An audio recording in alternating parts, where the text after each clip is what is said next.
Hey guys, welcome back to my channel. This is the part 3 of our time value of money financial management का। तो इस video में हम बात करेंगे परपेचुइटी की।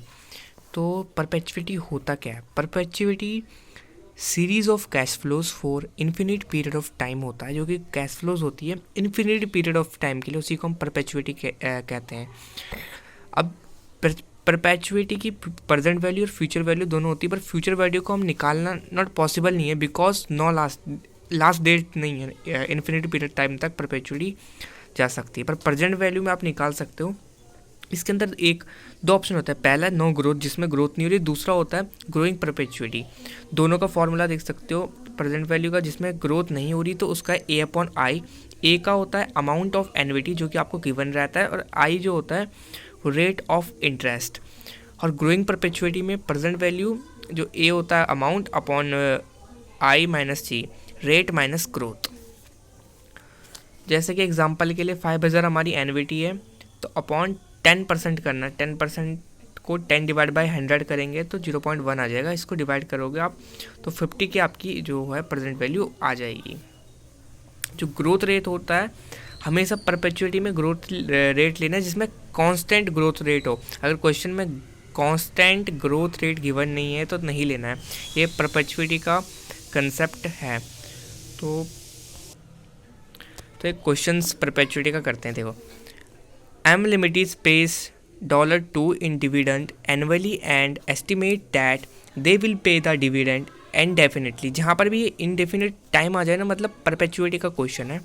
How much are investor willing to pay the dividend with a required rate of return 5%, और required rate of return 5% है। इसमें पहले चीज़ तो आपको पता चलेगी कि परपेचुइटी निकालनी है। अब दूसरी चीज़ होती है कि जो परपेचुइटी दो तरह की होती है, एक होती है ग्रोथ, एक ग्रोथ। इसमें ग्रोथ कहीं भी गिवन नहीं है, तो ये नो ग्रोथ वाला है। इसमें हम ये वाला फॉर्मूला लगाएंगे ए अपॉन आई वाला। तो ए जो एन्युटी हमें दे रखी है $2 है, और कितने परसेंट से जो हो रहे हैं, तो रेट ऑफ रिटर्न देख सकते हो 5% है। तो 2 अप डिवाइड बाई 5% करेंगे तो आपका 40 आएगा।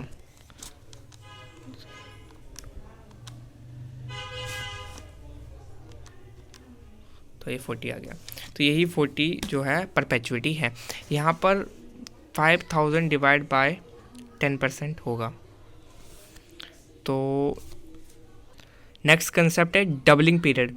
जो डबलिंग पीरियड होता है वो भी टाइम वैल्यू ऑफ मनी में ये कंसेप्ट भी है CS एग्जीक्यूटिव में।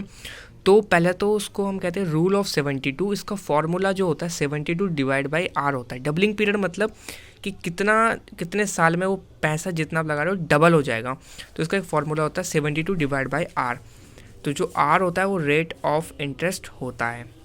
सबसे पहले क्वेश्चन एग्जांपल देख लेते हैं। आर इसमें दे रखा है 6%, रेट दे रखा है, और जो डबलिंग पीरियड है उसका फॉर्मूला आपको दिया है, आपको पता है 72 अपॉन आर। तो 72 अपॉन 6 करेंगे। 6% नहीं करना, 6 करना है। तो इससे 12 साल आएगा। 6 7 जा 6 12 72। तो 12 साल में आपका जो पैसा वो डबल होगा अगर इस रेट से आप करोगे। डबलिंग पीरियड ऐसा है। ये क्वेश्चन भी आप देख सकते हो 8% दे रखा है। 72 डिवाइड बाई 8, 9 ईयर्स। वैसे ये क्वेश्चन एग्जाम में कम आता है, पर आने के चांस है। तो बस आज की वीडियो में इतना ही, और इसके पार्ट 1 पार्ट 2 में एन्युटी कंसेप्ट और कंपाउंडिंग भी बता रखा है। अगर आप वो देखना चाहें तो देख सकते हैं। Thanks for watching.